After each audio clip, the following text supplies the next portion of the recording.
मैं doctor R के पुरोहित आज अमेरिकन संविधान के बारे में एक संक्षिप्त में व्याख्यान आपके सामने प्रस्तुत है। आपका स्वागत है। वैसे अमेरिका का संविधान अध्ययन की दृष्टि से बड़ा भी है और महत्वपूर्ण भी है, क्योंकि संयुक्त राज्य अमेरिका का संविधान दुनिया का पहला लिखित संविधान कहलाता है। यद्यपि आकार की दृष्टि से सबसे छोटा है, लेकिन महत्व की दृष्टि से बहुत ऊंचा है। देखें संक्षिप्त में।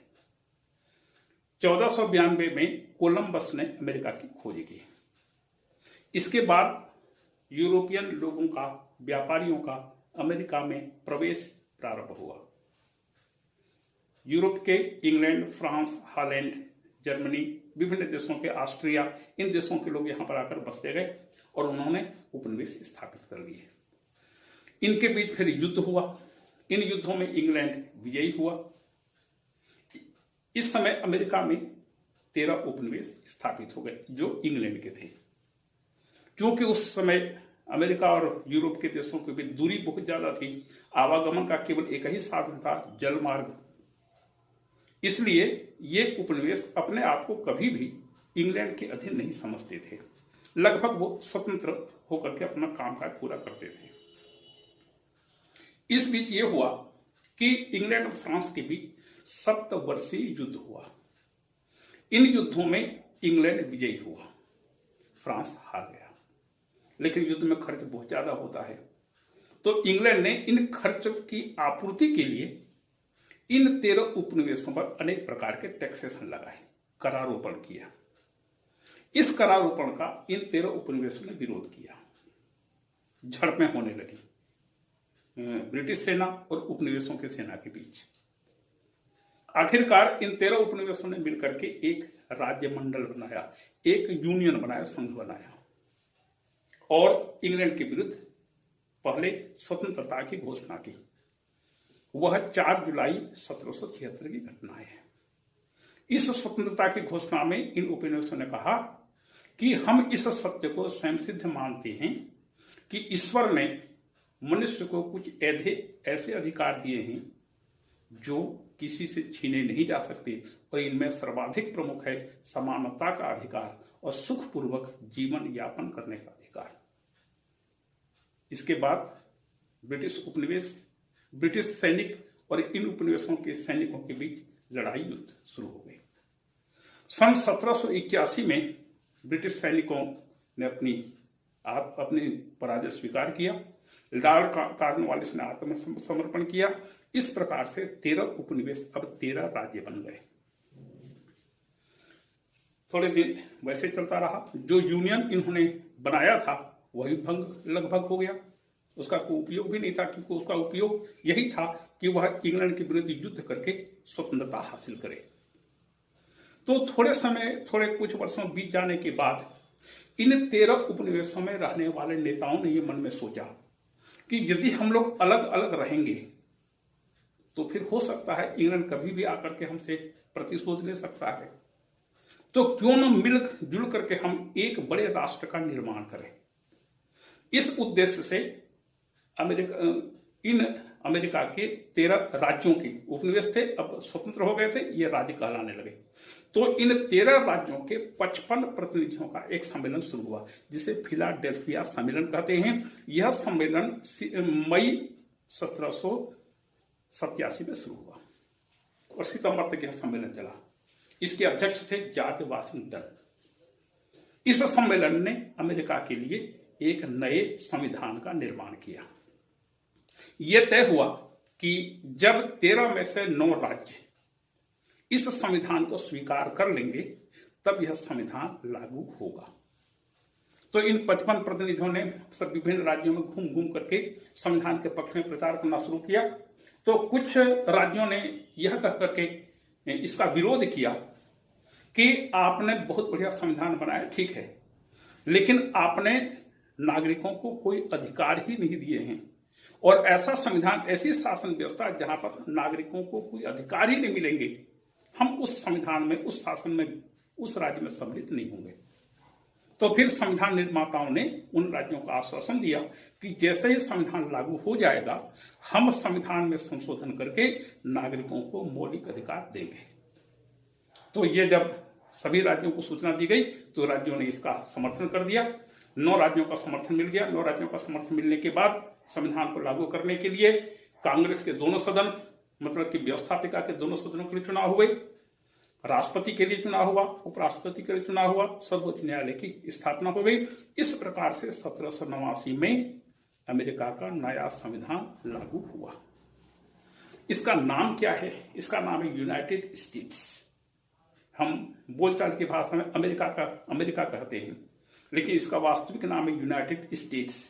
यहां पर जरा समझिएगा, 13 उपनिवेश पहले थे और जब इनको स्वतंत्रता मिल गई इंग्लैंड से तो ये उपनिवेश राज्य कहलाने लगे। तो ये राज्य आपस में यूनाइट हुए, संयुक्त हुए, एक मिल नहीं गए। जैसे आपने पानी में शक्कर डाला, शक्कर घुल जाता है पूरा, तब आप शक्कर को पानी से अलग नहीं कर सकते। तो इस प्रकार से यहां पर यूनाइटेड स्टेट्स में राज्य एकदम से मिल नहीं गए, आपस में मिल करके जुड़ गए और इसलिए इसको यूनाइटेड स्टेट्स या संयुक्त राज्य कहा जाता है। तो यह संविधान 1789 में लागू हुआ और आज भी यह संविधान 2022 में भी चल रहा है। इस प्रकार से अमेरिका का यह संविधान दुनिया का सबसे प्रथम लिखित संविधान माना जाता है। इस संविधान में केवल 7 अनुच्छेद हैं। कहना चाहिए कि इस संविधान निर्माताओं ने संविधान का एक खाका, एक ढांचा तैयार किया और इस ढांचे में तमाम प्रकार की चीजें व्यवस्थापिका, कार्यपालिका और न्यायपालिका ने मिलकर के धीरे धीरे करके इसमें लगाया और आज देखिए अमेरिकन संविधान का एक भव्य भवन बनकर तैयार हो गया है। अमेरिकन संविधान की एक महत्वपूर्ण विशेषता शक्ति पृथक्करण का सिद्धांत है। सन 1750 के आसपास मॉन्टेस्क्यू ने एक सिद्धांत का प्रतिपादन किया जिसे शक्ति पृथक्करण का सिद्धांत कहते हैं। शक्ति पृथक्करण का सिद्धांत में मॉन्टेस्क्यू कहता है व्यवस्थापिका, कार्यपालिका, न्यायपालिका तीनों की शक्तियां एक दूसरे से पृथक होनी चाहिए, अलग अलग होनी चाहिए। मतलब व्यवस्थापिका कानून बनाए, वह न तो कानूनों को लागू करने का काम करे न न्यायपालिका का काम करे। कार्यपालिका मतलब राष्ट्रपति केवल शासन का संचालन करे, वह न तो कानून बनाए न न्यायपालिका का काम करे। इसी प्रकार से न्यायपालिका केवल संविधान की व्याख्या करे, नागरिक अधिकारों की रक्षा करे, वह न तो कानून बनाए न कानूनों को क्रियान्वित करे। ये शक्ति पृथक्करण का सिद्धांत है। तीनों की शक्तियां एक दूसरे से पृथक हों और तीनों एक दूसरे के हस्तक्षेप से मुक्त हों। ये इस प्रकार से उसने शक्ति पृथक्करण का सिद्धांत प्रतिपादित किया। अमेरिका में शक्ति पृथक्करण सिद्धांत पर आधारित यह संविधान है। वो कैसे, देख लीजिएगा। अमेरिकन सरकार व्यवस्थापिका, कार्यपालिका, न्यायपालिका। व्यवस्थापिका को कांग्रेस कहते हैं, जैसे भारत में संसद कहते हैं, इंग्लैंड में पार्लियामेंट कहते हैं, जापान में डाइट कहते हैं, रूस में ड्यूमा कहते हैं। इस प्रकार से यहां पर कांग्रेस बोलते हैं। इस कांग्रेस के 2 सदन हैं। कांग्रेस का कोई सदस्य मंत्री नहीं बन सकता। भारत में संसद का सदस्य होना प्रत्येक मंत्री के लिए अनिवार्य है। अमेरिका में कोई मंत्री संसद का सदस्य नहीं होता। तो इस प्रकार से कांग्रेस का काम है कानूनों का निर्माण करना। दूसरा, कार्यपालिका राष्ट्रपति। राष्ट्रपति कार्यपालिका की सभी शक्तियां राष्ट्रपति में निहित है। उसका कोई मंत्री संसद का सदस्य नहीं हो सकता। राष्ट्रपति संसद का अधिवेशन नहीं बुलाता। कार्यपालिका जो कानून कांग्रेस ने बनाया उन कानूनों को लागू करने का पूरा प्रयास करता है और न्यायपालिका तो अपना स्वतंत्र या पृथक रह करके अपने कार्यों का पूरा संपादन करता है। तो इस प्रकार से अमेरिका में शक्ति पृथक्करण का सिद्धांत लागू किया गया है। दुनिया में एकमात्र यह संविधान है जो शक्ति पृथक्करण सिद्धांत पर आधारित है। दुनिया का अन्य कोई देश इसको स्वीकार नहीं कर सका है। लेकिन यह माना जाता है कि शक्ति पृथक्करण सिद्धांत एकांगी है। इसको क्रियान्वित करने के लिए, व्यावहारिक रूप देने के लिए नियंत्रण और संतुलन का सिद्धांत लागू किया जाता है। चेक्स एंड बैलेंसेस, नियंत्रण और संतुलन, मतलब हर एक अंग पर अन्य दो अंगों का नियंत्रण होना चाहिए, नहीं तो शासन का संचालन संभव नहीं है। क्योंकि शक्ति पृथक्करण सिद्धांत कहता है कि शक्तियां पृथक होंगी। अब सोचिए कि यदि व्यवस्थापिका अपनी मर्जी से कानून बनाए, कार्यपालिका अपनी मर्जी से कानून को क्रियान्वित करे, न्यायपालिका अपनी मर्जी लगाता रहे, तो शासन कैसे चलेगा? तो तीनों के बीच एक नियंत्रण की स्थापना की जाती है और जिससे सरकार में संतुलन बना रहता है। मतलब कांग्रेस पर कार्यपालिका, न्यायपालिका दोनों का नियंत्रण होता है। राष्ट्रपति पर कांग्रेस और न्यायपालिका दोनों नियंत्रण रखते हैं और न्यायपालिका पर कार्यपालिका, व्यवस्थापिका दोनों नियंत्रण रखते हैं। वो कैसे, थोड़ा सा संक्षिप्त में देख लें। कांग्रेस जो भी कानून बनाती है, कांग्रेस पर देखिए इन दोनों का नियंत्रण। कांग्रेस जो भी कानून बनाती है, राष्ट्रपति का हस्ताक्षर होना अनिवार्य है। बिना हस्ताक्षर के कोई कानून लागू नहीं हो सकता। और यदि कांग्रेस ने कोई कानून बनाया तो यदि वह कानून संविधान के विपरीत हो तो सर्वोच्च न्यायालय उसको अवैध घोषित कर देता है। कांग्रेस पर नियंत्रण हुआ। इसी प्रकार से यदि मान लीजिए कांग्रेस के अधिवेशन को स्थगित करने के बारे में, कांग्रेस का अधिवेशन जनरली 4 जनवरी को शुरू होता है, वह मान लीजिए मई जून तक चलता है। यदि मान लीजिए दोनों सदनों के बीच सदन को स्थगित करने के बारे में, सत्र को स्थगित करने के बारे में मतभेद हो गया तो राष्ट्रपति तिथि तय करता है, नियंत्रण हुआ। इस प्रकार अब देखिए, राष्ट्रपति पर कांग्रेस और न्यायपालिका का नियंत्रण। राष्ट्रपति जो भी नियुक्तियां करता है, इन समस्त अपॉइंटमेंट्स, नियुक्तियों पर कांग्रेस की सीनेट के 2/3 बहुमत की स्वीकृति अनिवार्य है। उसके बिना राष्ट्रपति के द्वारा की गई नियुक्तियां वैध नहीं मानी जाती। तो नियुक्तियों पर स्वीकृति देकर के राष्ट्रपति पर कांग्रेस नियंत्रण रखता है। इसी प्रकार से मान लीजिए राष्ट्रपति ने कोई गड़बड़ किया, संविधान का उल्लंघन किया, भ्रष्टाचार किया, तो कांग्रेस महाभियोग लगा करके राष्ट्रपति को पद से हटा सकती है। अब न्यायपालिका का राष्ट्रपति पर नियंत्रण। यदि राष्ट्रपति के द्वारा किया गया कोई कार्य संविधान के विपरीत है तो न्यायपालिका उसको अवैध घोषित कर देता है। अब देखिए, न्यायपालिका पर इन दोनों का नियंत्रण। राष्ट्रपति न्यायाधीशों को नियुक्त करता है, नियुक्ति करके न्यायपालिका पर नियंत्रण रखता है। और इसी प्रकार से यदि मान लीजिए किसी न्यायाधीश ने कोई संविधान का उल्लंघन किया, भ्रष्टाचार किया, तो कांग्रेस उसको महाभियोग के द्वारा पद से हटा सकती है। मतलब यह है कि तीनों अंग एक दूसरे पर नियंत्रण रख करके शासन में संतुलन बनाए रखते हैं। यह शक्ति पृथक्करण और नियंत्रण संतुलन का सिद्धांत है और ये अमेरिकन संविधान का आधार है। अब देखें कांग्रेस का एक संक्षिप्त विवरण। कांग्रेस संसद है।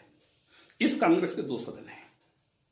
2 सदन में पहला सदन है प्रतिनिधि सभा, दूसरा सदन है सीनेट। प्रतिनिधि सभा जनता का प्रतिनिधित्व करती है, सीनेट राज्यों का प्रतिनिधित्व करता है। इस प्रतिनिधि सभा के सदस्यों की संख्या 435 है।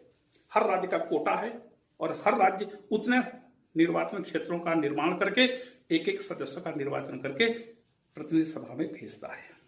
इसके सदस्यों का निर्वाचन प्रत्यक्ष वयस्क मताधिकार के द्वारा, जनसंख्या के आधार पर और सामान्य बहुमत के द्वारा, सामान्य सर्वोच्च मत के द्वारा होता है। जैसे भारत में लोकसभा का संगठन होता है, बिल्कुल वैसे ही है। इसकी अवधि 2 वर्ष है। यहां पर जनसंख्या का संदर्भ बता दो, जो राज्य बड़े हैं वो ज्यादा प्रतिनिधि भेजते हैं, जो राज्य छोटे हैं वो कम प्रतिनिधि भेजते हैं। जैसे उत्तर प्रदेश हमारे भारत में सबसे ज्यादा प्रतिनिधि लोकसभा में भेजता है, लेकिन भारत में ऐसे भी राज्य हैं जो कि 2, 4, 5 इतने सदस्य भेजते हैं। तो यहां पर जनसंख्या के आधार पर प्रतिनिधित्व होता है। इसका कार्यकाल दुनिया के किसी भी प्रथम सदन की तुलना में सबसे कम है। कितना? 2 वर्ष है। इसका वर्ष में एक अधिवेशन होना आवश्यक है। 4 जनवरी को इसका अधिवेशन होता है और वो चलता मई जून तक। जब दोनों सदन अधिवेशन सदन के स्थगन की तिथि तय करके प्रस्ताव पारित करते हैं, तब जाकर के सदन के दोनों सदन एक साथ स्थगित हो जाते हैं। इसके अध्यक्ष को स्पीकर कहते हैं, लेकिन अमेरिका में स्पीकर को वह महत्व और ऊंचा स्थान प्राप्त नहीं है जैसा ब्रिटिश स्पीकर को प्राप्त है। जैसे एक छोटा सा उदाहरण देता हूं कि स्पीकर सामान्यतः भाषण नहीं देता, लेकिन यदि वह चाहे तो अपनी कुर्सी को छोड़ करके अपने सीट पर, मतलब कि सदस्यों की एक सीट पर बैठ जाता है और वह किसी भी विषय पर चल रहे विषय पर भाषण दे सकता है, वाद विवाद में भाग ले सकता है। और दूसरी चीज, यदि जैसे इंग्लैंड में स्पीकर ने किसी विषय पर एक निर्णय दे दिया, स्पीकर के द्वारा दिया गया निर्णय अंतिम होता है, उसको आप कहीं पर निरस्त करने की अपील नहीं कर सकते। लेकिन मान लीजिए अमेरिकन प्रतिनिधि सभा का स्पीकर यदि किसी विषय पर निर्णय देता है तो उस निर्णय को आप सदन में चुनौती दे सकते हैं। सदन उस पर विचार करके बहुमत से जो निर्णय लेगा वह अंतिम होगा, स्पीकर का निर्णय निरस्त हो जाएगा। ये एक महत्वपूर्ण तथ्य है। फिर इसके कार्य, प्रतिनिधि सभा के कार्य, दुनिया में एकमात्र यह ऐसा प्रथम सदन है जिसको कार्यपालिका संबंधी कोई शक्ति नहीं दी गई है। यदि शक्ति दी गई है तो केवल एक, जब युद्ध या शांति की घोषणा करनी होती है तो दोनों सदन मिलकर के प्रस्ताव पारित करते हैं। इसके अलावा इसको कोई कार्यपालिका संबंधी शक्ति नहीं है। जबकि दुनिया के दूसरे देशों में प्रथम सदन को कार्यपालिका पर नियंत्रण का सबसे बड़ा और महत्वपूर्ण कार्य या शक्तियां दी जाती हैं, यहां पर यह नहीं। दूसरी विधायी शक्ति, दोनों सदन मिलकर के संघ सूची और समवर्ती सूची के विषयों पर, संघ सूची के विषयों पर कानून बनाते हैं। तीसरी वित्तीय, इसे यहां पर बजट सबसे पहले पेश होता है। और न्यायिक शक्तियों के अंतर्गत इसे राष्ट्रपति, उपराष्ट्रपति, मंत्रियों, राजदूतों, न्यायाधीशों, इनके विरुद्ध महाभियोग की प्रक्रिया शुरू करने का अधिकार दिया गया है। कोई भी महाभियोग हो तो प्रस्ताव यहां पर सबसे पहले पेश होगा, उसके बाद सीनेट उसकी जांच करेगा। फिर संवैधानिक शक्तियों के अंतर्गत संविधान संशोधन में भाग लेता है।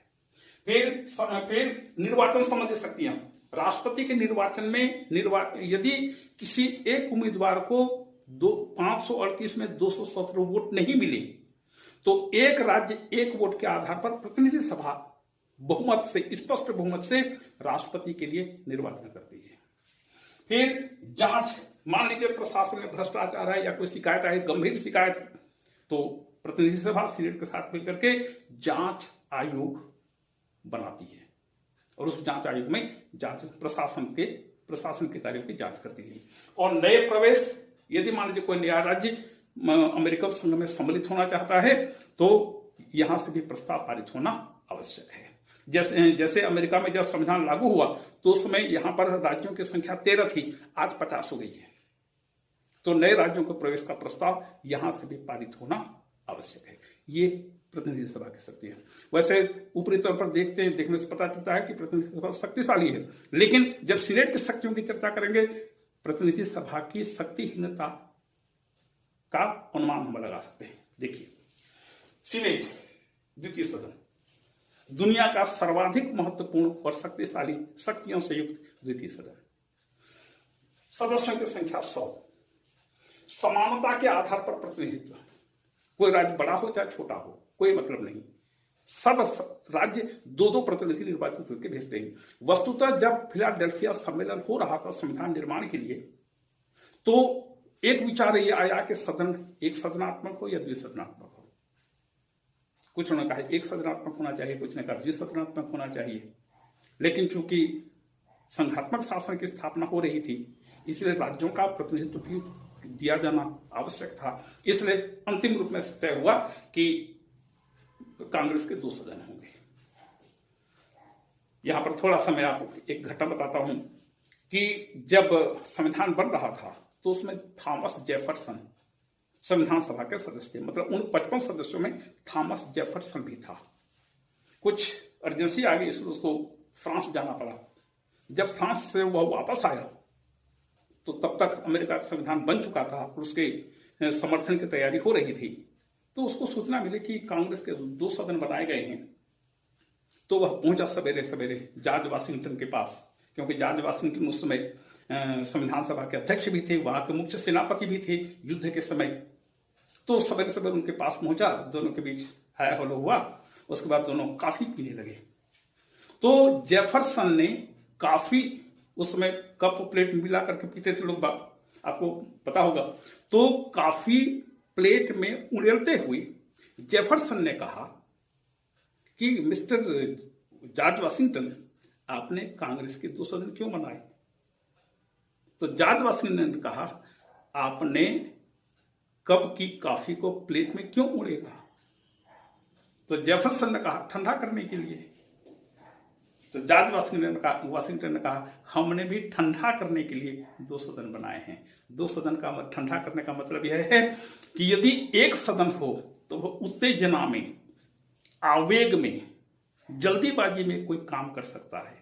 ये दूसरा सदन होगा तो दूसरे सदन में पर्याप्त चर्चा, विचार विमर्श के बाद उसको पारित किया जाएगा। तो ये ठंडा करना, इसलिए संसद के 2 सदन होने चाहिए। तो इस प्रकार से समानता। अच्छा, समानता के बारे में एक बात कहूं कि जब फिलाडेल्फिया सम्मेलन में दोनों सदनों के संगठन पर चर्चा हो रही थी, तो वहां पर बड़े बड़े राज्य भी थे, छोटे छोटे भी राज्य भी थे। बड़े बड़े राज्य मतलब जनसंख्या क्षेत्रफल की दृष्टि से ज्यादा कुछ राज्य थे, और जनसंख्या की दृष्टि से, क्षेत्रफल की दृष्टि से छोटे छोटे राज्य भी थे। तो बड़े राज्यों का कहना था कि हम बड़े राज्य, इसलिए हमारा वर्चस्व दोनों सदन में होना चाहिए। छोटे राज्य इसका विरोध करते थे, और इतना ज्यादा इस चीज को लेकर के बड़े और छोटे राज्यों को भी तनाव बढ़ा कि सम्मेलन भंग होते होते बचा। धन्य है जॉर्ज वाशिंगटन, जिन्होंने बहुत समझा बुझा करके एक संतुलन स्थापित किया। आखिरकार एक समझौता हुआ कनेक्टिकट राज्य के प्रस्ताव के आधार पर कि प्रथम सदन जनसंख्या के आधार पर संगठित किया जाए और दूसरा सदन समानता के आधार पर। तो बड़े राज्य भी खुश हो गए, छोटे राज्य भी खुश हो गए। इस प्रकार से तय हुआ कि हर राज्य 2-2 प्रतिनिधि भेजेगा, चाहे बड़ा राज्य हो चाहे छोटा राज्य हो। यदि मान लीजिए कोई राज्य प्रथम सदन, बहुत छोटा राज्य है, जनसंख्या कम है, प्रथम सदन में 1 प्रतिनिधि भेजता है, तो भी वह द्वितीय सदन में 2 सदन भेजेगा, सीनेट में 2 सदन भेजेगा। इसी प्रकार से जैसे न्यूयॉर्क बहुत बड़ा राज्य है, वह प्रथम सदन में एक 40 या 43 सदस्य भेजता है, तो वह भी सीनेट में 2 सदस्य भेजता है, समानता का प्रतिनिधित्व। इसके बाद इसके सदस्यों की अवधि 6 वर्ष है। प्रति दूसरे वर्ष 1/3 सदस्य सेवानिवृत्त हो जाते हैं, उसके स्थान पर 1/3 नए सदस्यों का या पुनर्निर्वाचन के द्वारा वो लोग फिर से सदस्य बन सकते हैं। जो स्थिति राज्यसभा की सदस्यता की भारत में है वही सीनेट में है। हमने सीनेट से ये चीज लिया है। फिर वर्ष में एक अधिवेशन होता है, उपराष्ट्रपति इसका सभापति होता है, जैसे भारत में है। मतलब भारत से अमेरिका ने ये नहीं लिया, हमने अमेरिका के पद्धति से ये चीज स्वीकार किया। अच्छा, अब देखिए कार्यपालिका, अब देखिए इनकी शक्तियों के बारे में। ये जो शक्तियां यहां पर हैं, सभी शक्तियों का प्रयोग सीनेट के द्वारा किया जाता है, लेकिन थोड़ा थोड़ा अंतर है। जैसे कार्यपालिका संबंधी शक्तियां, सीनेट राष्ट्रपति पर नियंत्रण रखने के पूर्ण अधिकार से युक्त है, और इनमें सर्वाधिक 2 महत्वपूर्ण शक्तियां हैं। एक है नियुक्ति। राष्ट्रपति जितनी भी नियुक्तियां करता है, चाहे न्यायाधीश हो, राजदूत हो, मंत्री हो, और भी विभिन्न उच्च पदों पर नियुक्तियां, समस्त नियुक्तियों पर सीनेट की 2/3 बहुमत से स्वीकृति मिलनी आवश्यक है। 2/3 बहुमत, 100 में 67, 100 में 67, 2/3 बहुमत, नहीं तो नियुक्तियां रद्द हो जाएंगी। दूसरी चीज संधियां।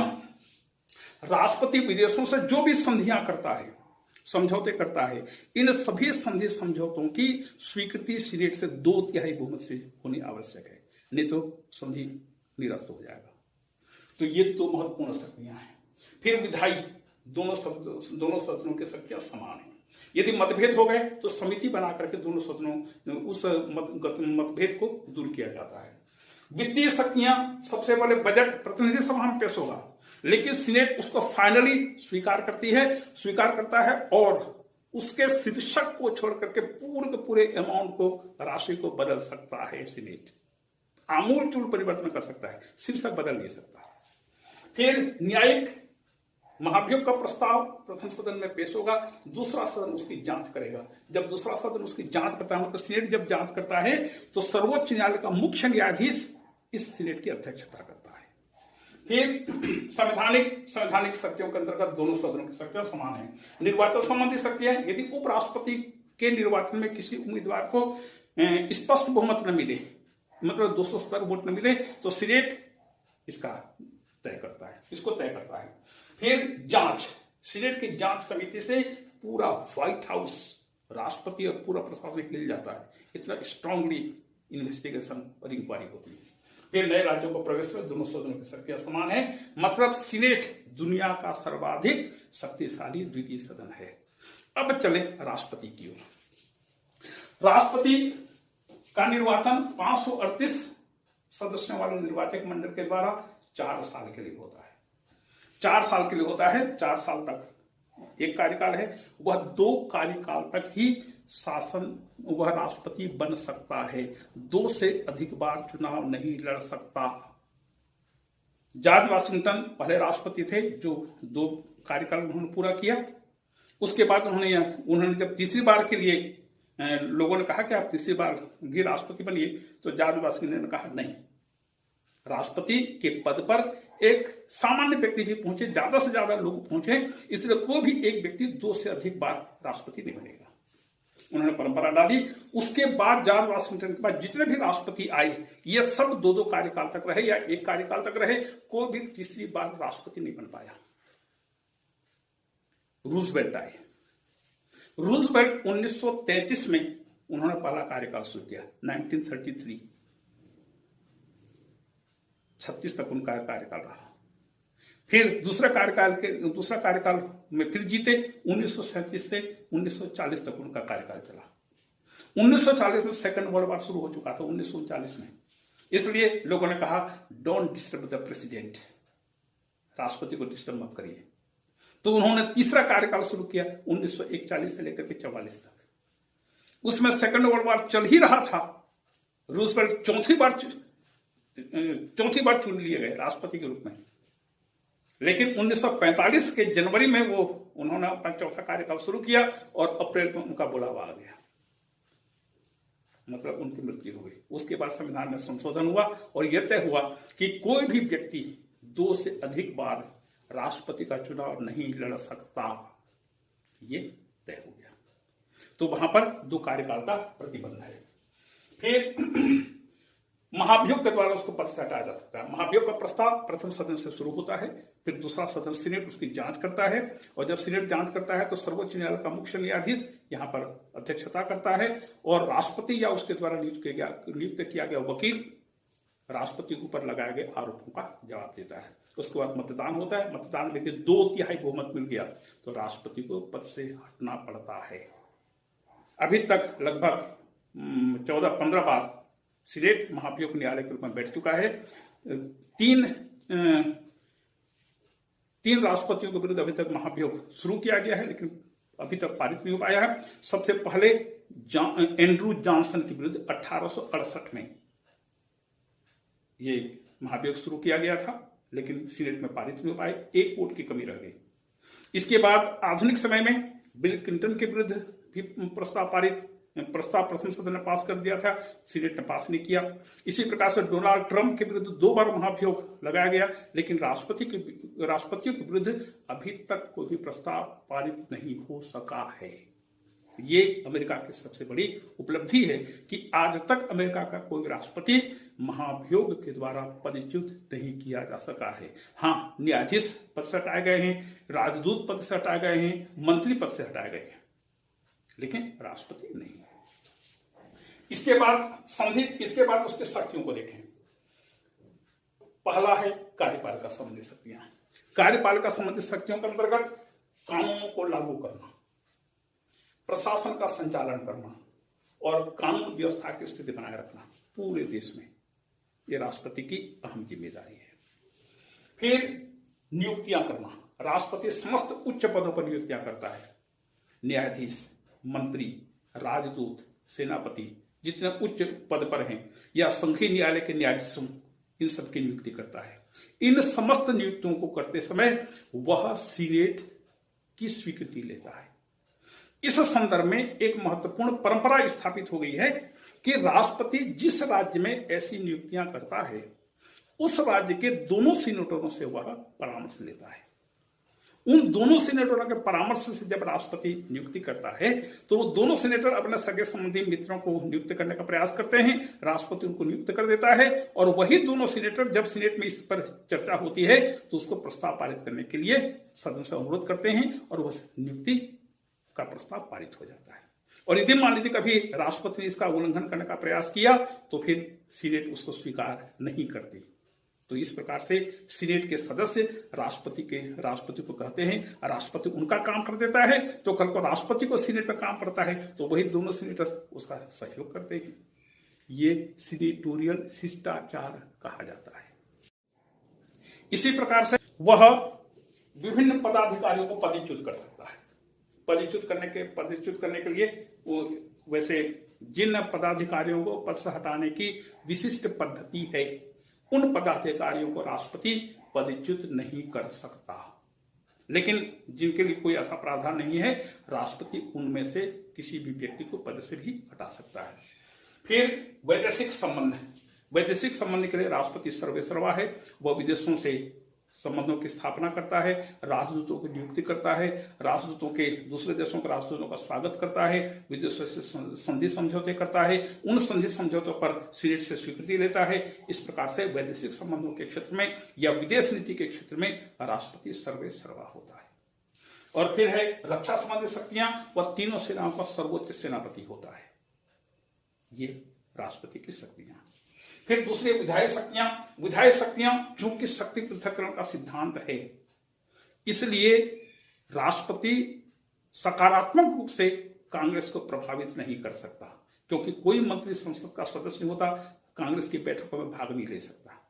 इसलिए नकारात्मक रूप में या अप्रत्यक्ष रूप से कांग्रेस को प्रभावित करता है।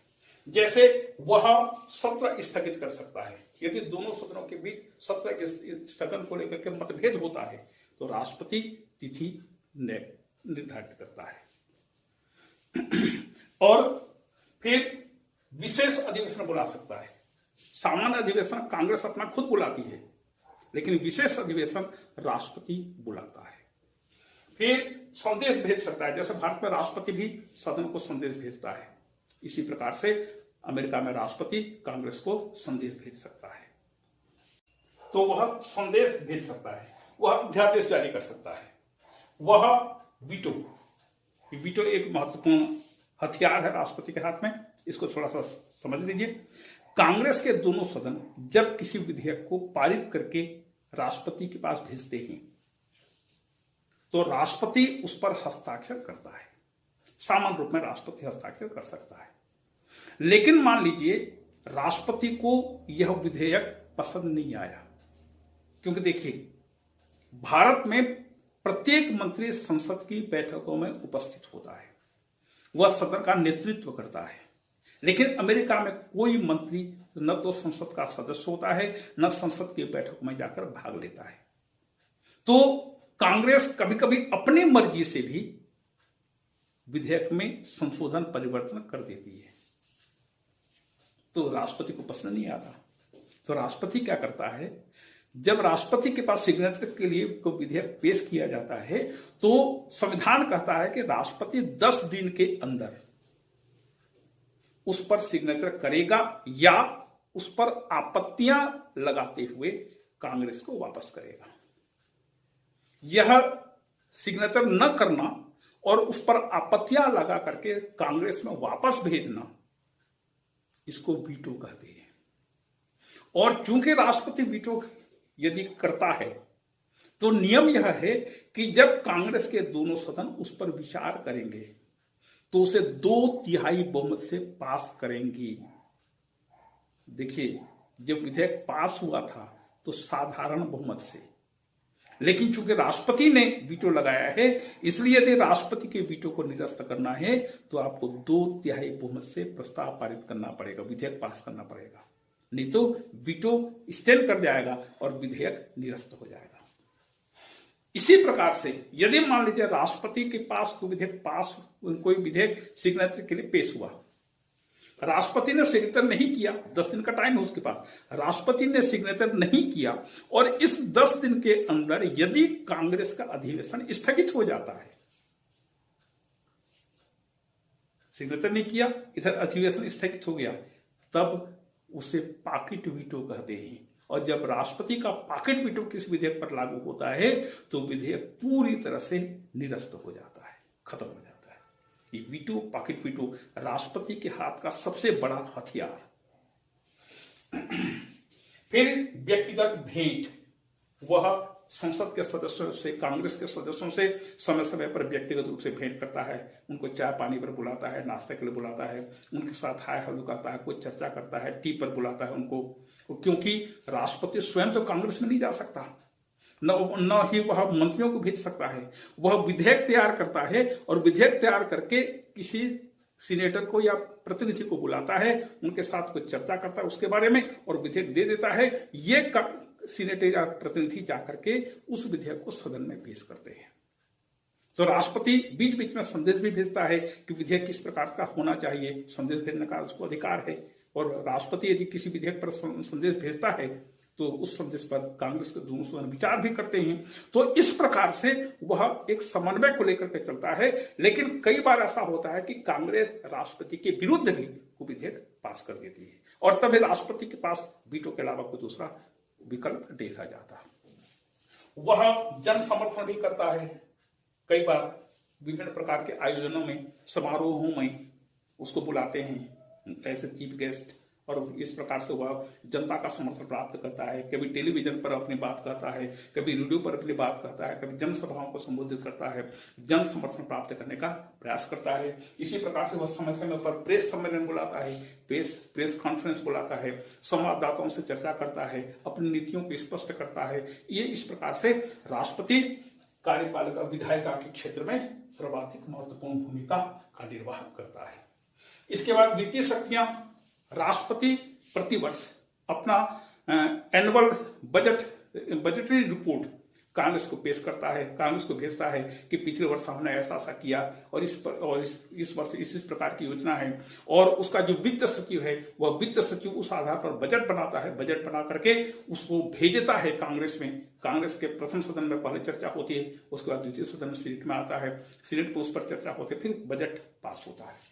इसके बाद न्यायिक शक्तियों के अंतर्गत न्यायाधीशों की वह नियुक्ति करता है, न्यायाधीशों की नियुक्ति करके वह न्यायपालिका का काम करता है और न्यायिक कार्य करता है। और इसके अलावा अपराधियों को क्षमा प्रदान करता है। केवल यदि किसी व्यक्ति को महाभियोग के द्वारा पद से हटाया गया तो उस महाभियोग की सजा को राष्ट्रपति क्षमा नहीं कर सकता। बाकी जितने भी अपराधी हैं उनको क्षमा कर सकता है और किसी व्यक्ति के विरुद्ध मुकदमा शुरू होने के पहले ही वह उसको क्षमा कर सकता है। यह सर्वाधिक महत्वपूर्ण है। जब रिचर्ड निक्सन के विरुद्ध वाटरगेट कांड को लेकर के महाभियोग की प्रक्रिया शुरू होने वाली थी, तब उपराष्ट्रपति ने रिचर्ड निक्सन को क्षमा प्रदान कर दिया था और इस प्रकार से रिचर्ड निक्सन के विरुद्ध कोई कार्यवाही नहीं हो पाई। ये एक महत्वपूर्ण तथ्य है। और फिर आपातकाल, वैसे अमेरिका का संविधान आपातकाल की व्यवस्था नहीं करता, लेकिन कई प्रकार के विपत्तियों का सामना अमेरिका को करना पड़ा है। जबकि दुनिया में प्रथम विश्व युद्ध हुआ, द्वितीय विश्व युद्ध हुआ, अमेरिका में संघर्ष हुआ, उसके बाद सेकेंड वर्ल्ड वॉर के बाद अंतर्राष्ट्रीय राजनीति में अमेरिका ने भाग लेना शुरू किया। तो इन परिस्थितियों में विशेष यदि संकट की स्थिति उत्पन्न होने के समय सीनेट या कांग्रेस के दोनों सदन राष्ट्रपति को खुली छूट देते हैं।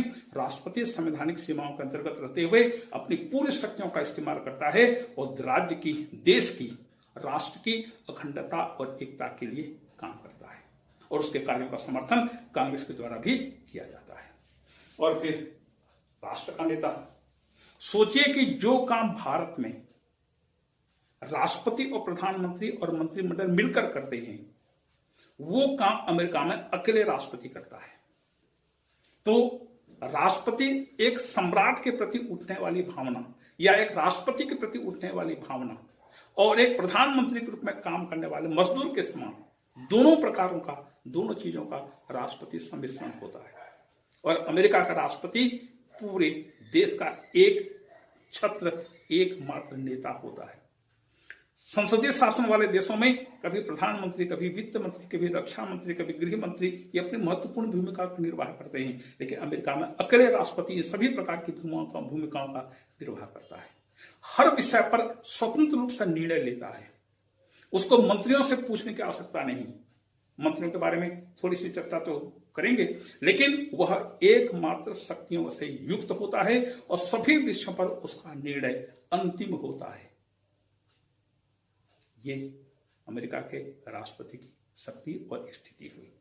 यहां पर मंत्रिमंडल के बारे में थोड़ी सी बात कि अमेरिकन संविधान में मंत्रिमंडल का कोई उल्लेख नहीं है। अब प्रश्न यह आया कि राष्ट्रपति कितना काम करेगा अकेले? हर जगह यदि अकेला हो, उसको कोई सहायता देने वाला, कोई परामर्श देने वाला, सहयोग करने वाला नहीं है, तो काम कैसे होगा? जॉर्ज वाशिंगटन को बड़ी परेशानी हुई। तो उन्होंने क्या किया, कांग्रेस के सदस्य जो उनके बहुत से उनके मित्र भी थे, उनको बुला करके परामर्श लेने लगे। तो थोड़े समय तक तो एक दो बातें उन्होंने, एक दो सहायता भी किया, लेकिन कांग्रेस के सदस्यों का कहना था, जॉर्ज वाशिंगटन साहब, प्रेसिडेंट, मिस्टर प्रेसिडेंट, अमेरिका में शक्ति पृथक्करण है, इसलिए हम आपको परामर्श नहीं दे सकते, सहयोग नहीं दे सकते। जॉर्ज वाशिंगटन बेचारे मायूस हुए। तो कुछ न्यायाधीश भी उनके मित्र थे, उनसे उन्होंने परामर्श लेना शुरू किया। सर्वोच्च न्यायालय के न्यायाधीशों ने कहा कि मिस्टर प्रेसिडेंट, यहां पर शक्ति पृथक्करण है, यदि आपको सजेशंस चाहिए, परामर्श चाहिए, तो आप मुकदमा के रूप में हमारे सामने प्रस्तुत करिए, हम मुकदमे पर फैसला देंगे, वो भी केवल कानूनी और संवैधानिक मामलों पर, राजनीतिक मामलों पर नहीं। तो बड़े मायूस हुए जॉर्ज वाशिंगटन। तो उन्होंने क्या किया, विभागीय सचिवों को बुला करके परामर्श लेना शुरू किया। तो उन विभागीय सचिवों से परामर्स बिल्कुल फिट बैठा, आगे चल करके उसी को ही मंत्रिमंडल कहा गया। अमेरिका के संविधान में मंत्रिमंडल नाम की चीज का उल्लेख ही नहीं है। जो उसके सचिव होते हैं उन्हें सचिव कहा जाता है, उसे ही हम बोलचाल की भाषा में मंत्री कहते हैं। ये मंत्री राष्ट्रपति के द्वारा नियुक्त किए जाते हैं और इस पर भी सीनेट की 2/3 बहुमत की स्वीकृति अनिवार्य होती है। इनका काम राष्ट्रपति को मांगे जाने पर सलाह देना होता है। और लास्की ने एक बड़ी मजे की बात कही इन मंत्रियों के बारे में कि मंत्रिमंडल के सदस्यों की आवाज राष्ट्रपति के सामने फुसफुसाहट मात्र होती है, जो सुनी भी जा सकती है और नहीं भी। एक मजेदार घटना मैं आपको सुनाऊं। जब अब्राहम लिंकन अमेरिका के राष्ट्रपति थे, तो दास प्रथा को लेकर के विरुद्ध बस बहुत राज्य में, देश में पूरी अशांति व्याप्त हो गई थी, गृहयुद्ध का खतरा मंडरा रहा था। उस समय केंद्रीय शासन को, संघीय शासन को तय करना था कि वह दास प्रथा के पक्ष में युद्ध करेगा या विपक्ष में, दास प्रथा के समर्थन में। तो अब्राहम लिंकन ने मंत्रिमंडल की बैठक बुलाई। उस बैठक में उसके 9 मंत्रियों में 8 मंत्री इस पक्ष में थे कि अमेरिका को दास प्रथा का समर्थन करना चाहिए, अमेरिका की सरकार को, संघ सरकार को दास प्रथा का समर्थन करना चाहिए। और एक मंत्री था जिसने कहा कि अमेरिका की संघीय सरकार को, मतलब राष्ट्रपति को, दास प्रथा के विरुद्ध युद्ध में भाग लेना चाहिए। तो जॉर्ज वाशिंगटन ने मतदान लिया, 8 और 1 का मत मिला। अब्राहम लिंकन ने कहा उस समय कि 8 मंत्री नहीं बोल रहे हैं, नो में वोट दे रहे हैं, एक मंत्री यस में वोट दे रहा है, एक वोट जो यस में है उसी के आधार पर मैं काम करूंगा। तो मतलब यह है कि मंत्रिमंडल की आवाज राष्ट्रपति के सामने फुसफुसाहट मात्र है, इससे ज्यादा और कुछ नहीं। यहां पर जबकि राष्ट्रपति के बारे में एक चर्चा हो रही है, तो एक चीज आपको महत्वपूर्ण बता दूं कि आज तक अमेरिका में जितने भी राष्ट्रपति हुए हैं, जॉर्ज वाशिंगटन से लेकर के आज बाइडेन तक, इनमें एक राष्ट्रपति फ्रैंकलिन रूजवेल्ट ऐसे थे जो 4 बार राष्ट्रपति का चुनाव लड़े थे और 12 वर्ष तथा लगभग 4 माह तक वे राष्ट्रपति के रूप में काम किए थे।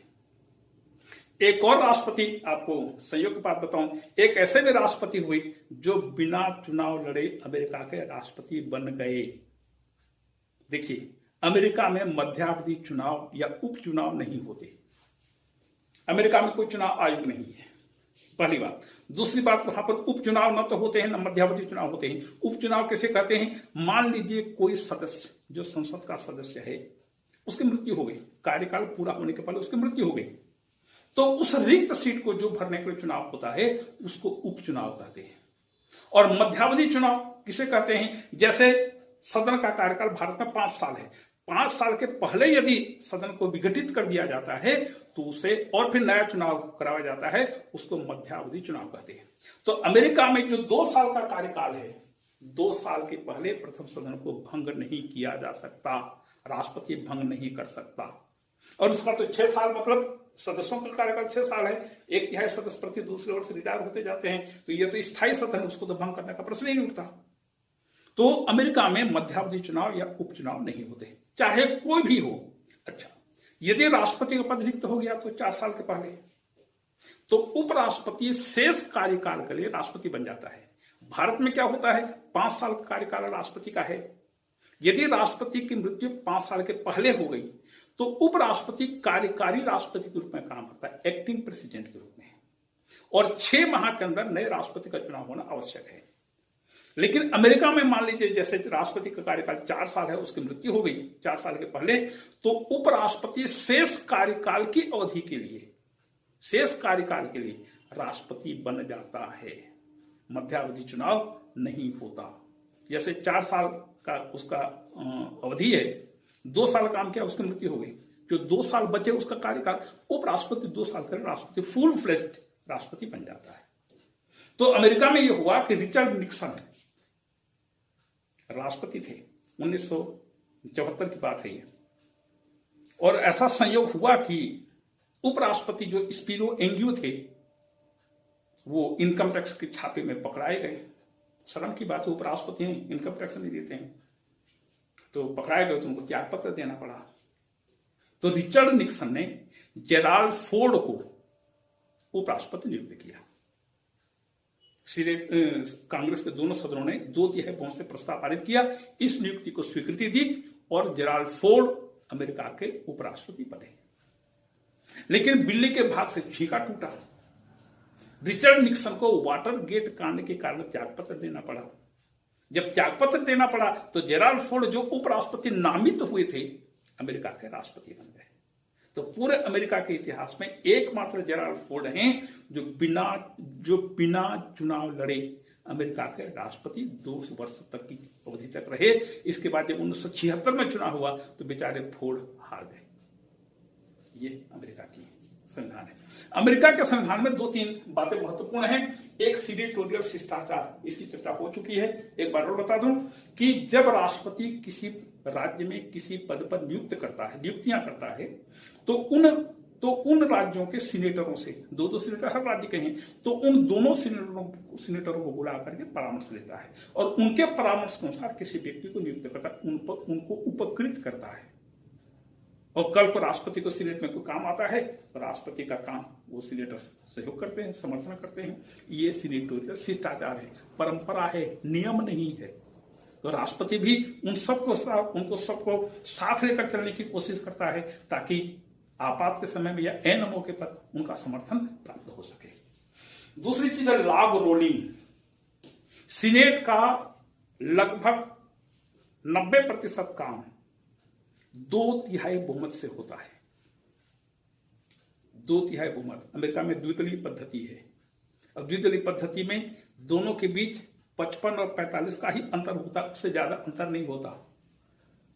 तो जहां 55 सदस्य भी एक सदस्य के हुए तो जब तक और 12 सदस्यों का समर्थन दूसरे दल का न मिले तब तक काम नहीं होगा। तो वहां पर दलगत या दलबंदी बहुत स्ट्रांग नहीं है, आपस में मिलजुल करके काम करने की भावना वहां पर है। भारत के समान दलबंदी नहीं है।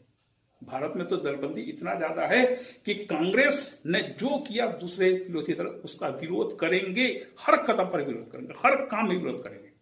और यदि बीजेपी ने कोई काम किया तो कांग्रेस वाले भी उसका विरोध करेंगे। और यहां तक कि दोनों दलों के बीच दोनों दलों के सदस्य एक दूसरे से आंखें तक नहीं मिलाते।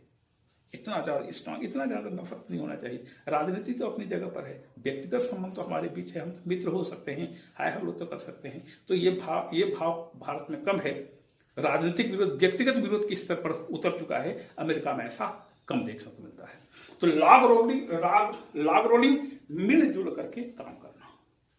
तीसरा है लेम डक सेशन, लंगड़ा बत्तख अधिवेशन। पहले क्या होता था कि अमेरिका में कांग्रेस के चुनाव नवंबर-दिसंबर में हो जाते थे। लेकिन अगला सत्र कांग्रेस का मार्च में होता था। तो दिसंबर में चुन लिए गए, आप जनवरी फरवरी 2 माह तक आराम करिए, फिर मार्च में नई सदस्यता आप ग्रहण करिए। तो पुराने सदस्य जो चुनाव में हार गए हैं, या पुरानी जो प्रतिनिधि सभा अभी काम कर रही है, उसका अधिवेशन 4 मार्च तक, 3 मार्च तक उसका कार्यकाल है। 4 मार्च से नए सदन का कार्यकाल शुरू हो जाएगा। तो पुराना जो सदन है जिसका कार्यकाल 3 मार्च तक है, ये लोग अपना अधिवेशन बुला करके जनवरी फरवरी महीने में साल भर के लिए सब काम कर देते थे। और जब नया अधिवेशन 4 मार्च को शुरू हो रहा है, उसके लिए साल भर के लिए कोई काम ही नहीं है। तो ये प्रथा तो अच्छी बात नहीं है कि जो नया सदन बने वो उस साल के लिए काम करे। तो आखिरकार एक कानून बनाया गया और यह तय किया गया कि कांग्रेस का अधिवेशन प्रति वर्ष 3 जनवरी को बुलाया जाएगा, शुरू होगा। तो 3 जनवरी से लेकर के सीधे मई जून या जुलाई तक भी इसके अधिवेशन चलते रहते हैं और इस प्रकार से लैम डक सेशन की भावना को समाप्त कर दिया गया। फिर है फिलिबस्टरिंग। फिलिबस्टरिंग एक जबरदस्त कुप्रथा है सीनेट में। वो ये है कि भारत में गिलोटिन पद्धति है। गिलोटिन क्या है, यहां पर एक छोटा सा परिचय देना चाहूंगा कि जब फ्रांस में लुई वंश का शासन था तो वहां पर लोगों को मृत्युदंड की सजा बिल्कुल आम रूप में दी जाती थी। तो वहां पर गिलोटिन का आविष्कार किया गया।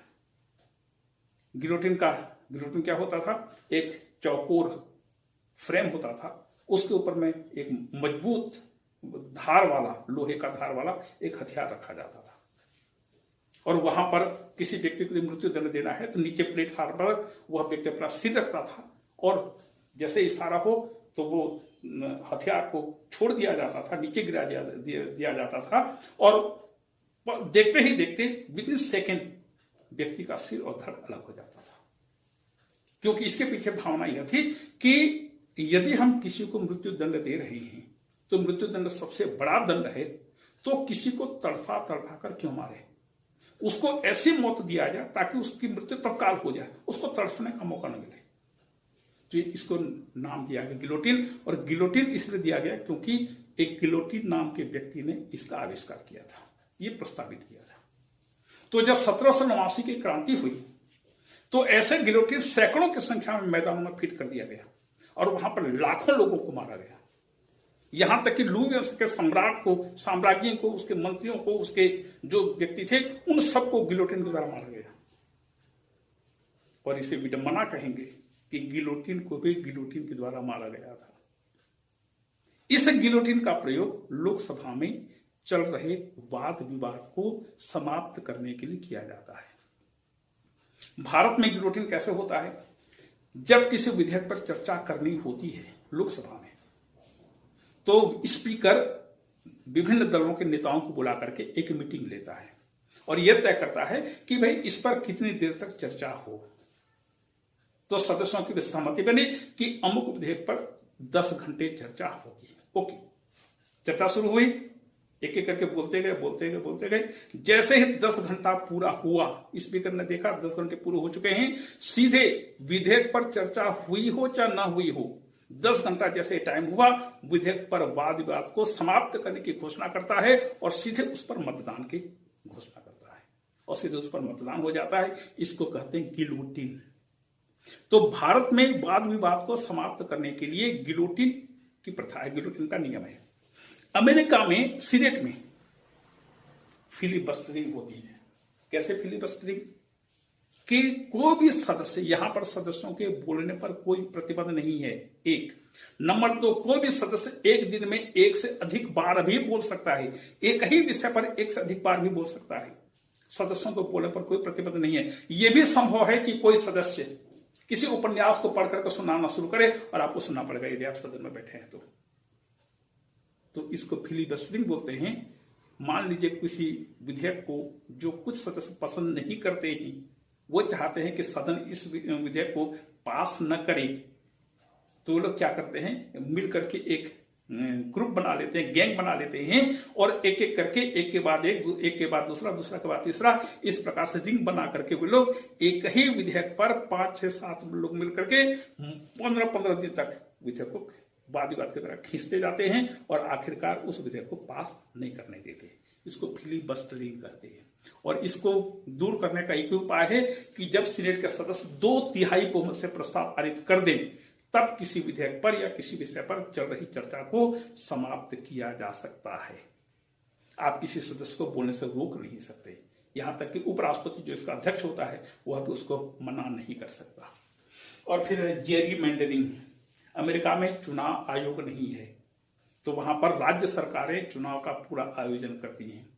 तो वो लोग क्या करते हैं, जेरी नाम का एक गवर्नर था एक राज्य में, उसने क्या किया, अपने पूरे राज्य के निर्वाचन क्षेत्रों का पहले सर्वे करवाया और उस आधार पर उसने ऐसे निर्वाचन क्षेत्र बनाए कि अपने दल के मैक्सिमम सदस्य थोड़ा थोड़ा मार्जिन करके जीत गए और विरोधी दल के सदस्यों को बुरी तरह से हार का सामना करना पड़ा। उसको जेरीमैंडरिंग कहते हैं। जेरीमैंडरिंग के द्वारा राज्य सरकारें निर्वाचन क्षेत्रों का परिसीमन करती हैं और इस प्रकार से निर्वाचन क्षेत्रों का निर्धारण करती हैं जिससे अपने दल को, स्वयं के दल को ज्यादा से ज्यादा फायदा हो, हमारे दल के लोग कम से कम मार्जिन, थोड़ा थोड़ा मार्जिन करके ज्यादा से ज्यादा लोग जीते और विरोधी दल के लोग या दूसरे दल के लोग परास्त हों। ये जेरीमैंडरिंग है। यह है अमेरिका का संविधान का एक संक्षिप्त रूप। और न्यायपालिका में सर्वोच्च न्यायालय है, उसके नीचे सर्किट न्यायालय है। सर्किट न्यायालय में यह संघीय न्यायालय, संघ सरकार के, मतलब कि अमेरिका में न्यायपालिका दुहरी है, एक केंद्र सरकार, एक संघ सरकार की न्यायपालिका, दूसरी राज्य सरकार की न्यायपालिका। लेकिन अल्टीमेटली सभी न्यायालयों को अपील, अंतिम अपील के लिए सर्वोच्च न्यायालय में आना पड़ता है। इस पर चर्चा फिर होगी। तो पूरे अमेरिका को, संयुक्त राज्य को 11 भागों में बांट दिया गया है। हर भाग को एक सर्किट कहते हैं और वहां पे एक सर्किट कोर्ट होता है। इसके नीचे हर जिले में जिला न्यायालय है, केंद्रीय सरकार का, संघ सरकार का जिला न्यायालय। इनकी संख्या 85-86 के आसपास है। यह है जिला न्यायालय। तो सबसे नीचे जिला न्यायालय संघ सरकार का, उसके ऊपर सर्किट न्यायालय और सर्किट न्यायालय के ऊपर सर्वोच्च न्यायालय। यह है अमेरिका का संविधान, दुनिया का प्रथम लिखित और संक्षिप्त संविधान, जिसको युगानुकूल बनाने में कार्यपालिका मतलब राष्ट्रपति, कांग्रेस और सर्वोच्च न्यायालय तीनों ने पूरा योगदान किया है। आप सभी को धन्यवाद।